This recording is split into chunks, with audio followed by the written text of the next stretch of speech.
My name is Clare Parker, and I'm going to read a novel by Stephen Vizinczey called 3 Wishes. Part 1, Chapter 1, Statistics. I am on the way to study a long silence. Webster. More people commit suicide during their holidays than at any other time. It's strange, but it makes sense. The rest of the year they are too busy, too harassed, too tired to think seriously about anything. Only when they get away from home and work do they have the leisure to reflect at length on their misery and abandon themselves to despair. It is only then that they have the energy to rouse themselves without the aid of habit to do something out of the ordinary.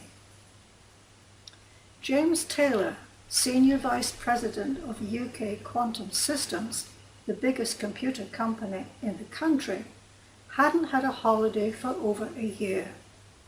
In addition to his regular workload, he had been put in charge of downsizing and sacked 4,153 employees, including a line manager who drove to his family's weekend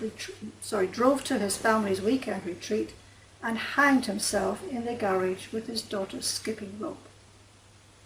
The executive vice president suffered a further shock when, having told his deputy and old friend that the positions of deputies were abolished, he saw him maiming himself by struggling to tear his fingers from their sockets with all his might.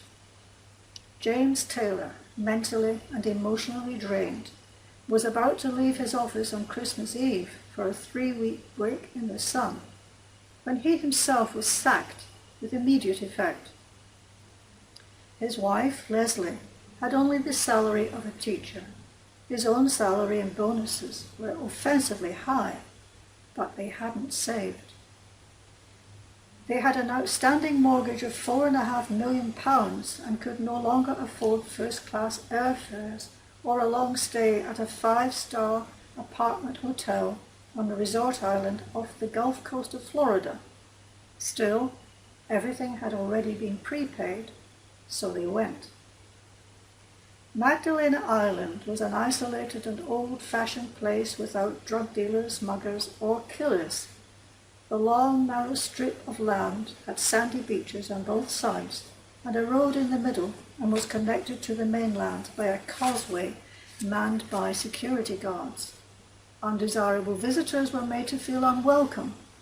There was also a ban on motorboats and jet skis, which fouled beaches with the noise from combustion engines and exhaust fumes.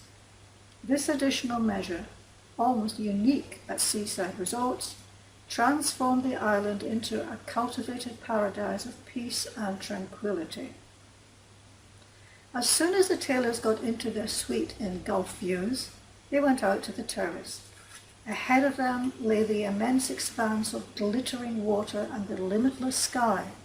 They breathed in the soft air and let the mild breeze stroke their skin. The hotel was full for the Christmas holidays.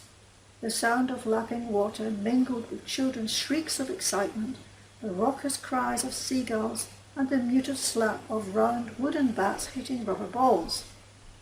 Most of the adults were lying on sun loungers or walking on the mile-long stretch of powdery white sand. Leslie counted only 4 heads in the water. A couple below the Taylors' terrace, who were sunning their backs, suddenly got up, marched into the sea, splashed about for a moment, and then came out to lie down again. "That wasn't much of an exercise," commented Leslie.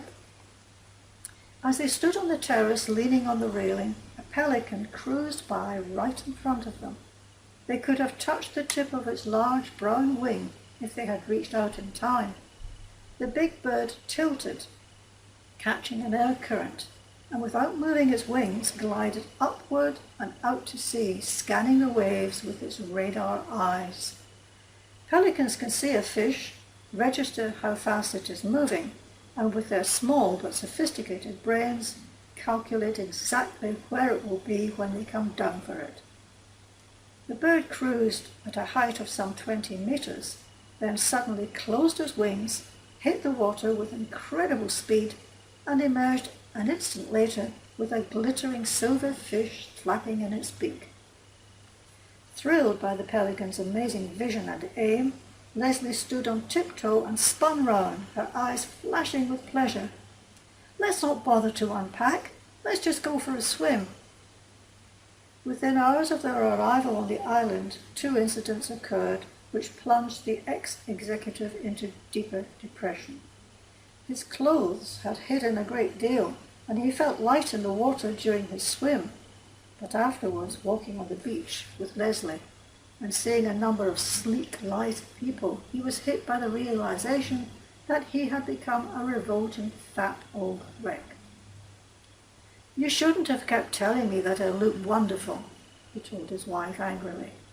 "But you do look wonderful, my darling," she replied in the reassuring voice she used with her anxious pupils at school. "Stop fussing about your weight. You are the handsomest man I ever saw." And she meant it too. Conjugal love, when it exists, is the strongest love there is. He took her soothing remark with bad grace. She was deceiving him. "You're still beautiful, and you never put on any weight, so what do you care?" he grumbled. Leslie didn't mind that either, and smiled contentedly. She still looked like a girl in the growing stage on account of her small breasts and her springy walk. With her red hair and freckles, she seemed to be on fire with life. Jim Taylor counted 5 men, each younger than himself, who eyed her with intent. And who took any notice of him? Attempting to recover a sense of his manhood on this international beach alive with sexual sparks, he focused his eyes on a tall, slim, elegant brunette in a blue bikini, strolling at the edge of the water. She was as stunning as a film star. Jim stared at the long-legged beauty with all the desire he could muster. She glanced at his belly and looked back at him with an expression of amazement, which he understood as clearly as if she had spelled it out in words. How could you even think of it?